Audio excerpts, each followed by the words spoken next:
warahmatullahi wabarakatuh. Balik lagi nih dengan saya, Velia Septi Anggini dari Universitas Maritim Raja Ali Haji. Nah, kali ini pembahasannya itu berbeda. Nah, kita akan membahas materi hari ini tentang struktur dan fungsi dari nukleus atau inti sel.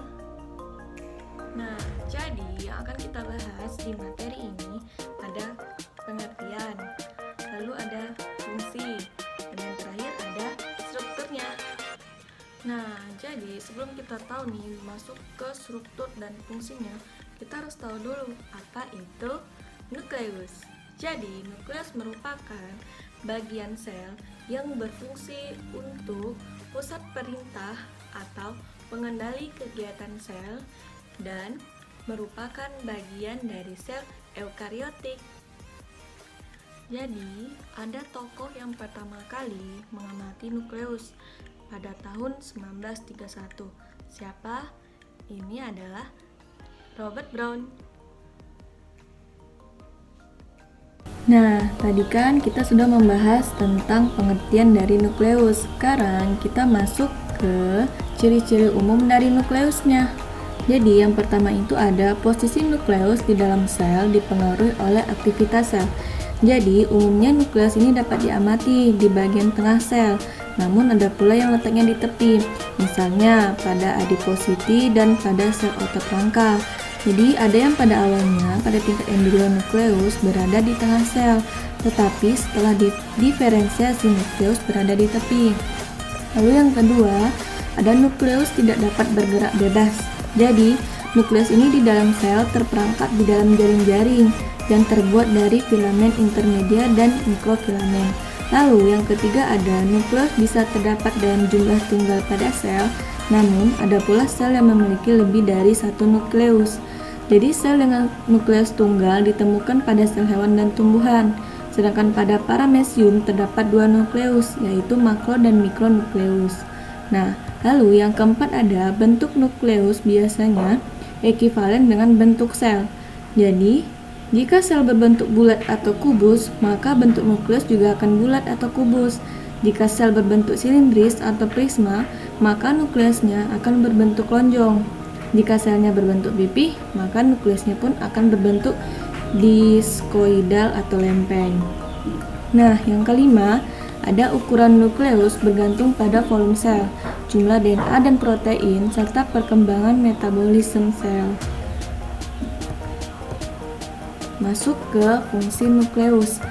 Ini gambarnya. Jadi ini nukleus. Jadi pertama fungsinya sebagai menyimpan gen pada kromosom, lalu mengatur gen dalam kromosom dalam proses pembelahan sel, lalu mentransfer faktor regulasi dan produk gen melewati pori inti. Yang keempat, menghasilkan peran mRNA yang mengkode protein. Lalu yang kelima, ada mengatur replikasi DNA. Nah, masuk ke struktur dari nukleus. Jadi yang pertama itu ada membran nukleus atau nuclear envelope. Nah, ini gambarnya. Jadi membran nukleus ini terdiri dari membran dalam dan membran luar. Jadi di antaranya terdapat ruang perinukleus.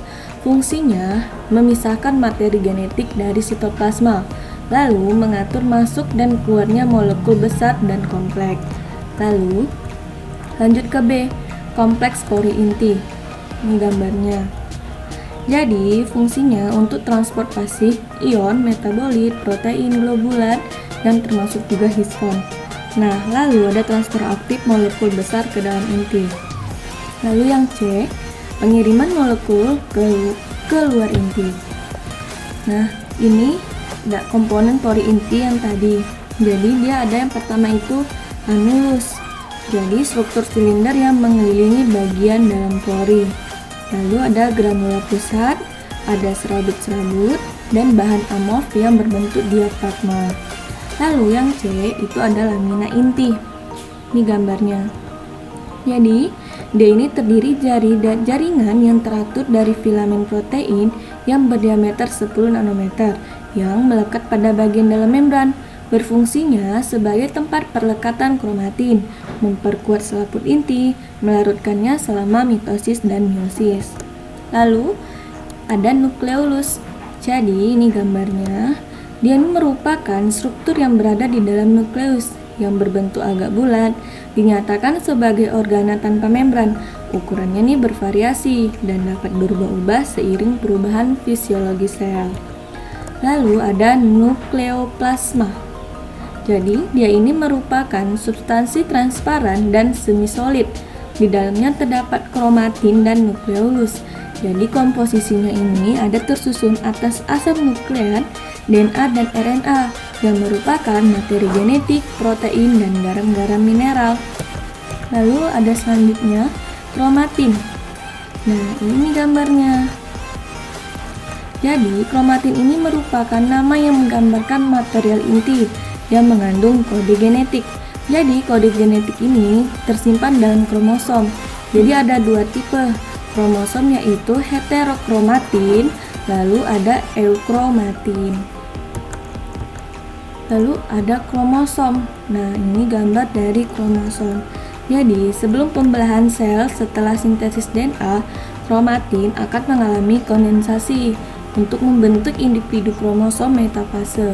Nah, kromosom ini tampak sebagai dua kromatid. Nah, bagaimana teman-teman? Materi kali ini mudah bukan? Semoga bermanfaat untuk teman-teman semua. Dan saya akhiri dengan wabillahi taufiq wal hidayah. Wassalamualaikum warahmatullahi wabarakatuh.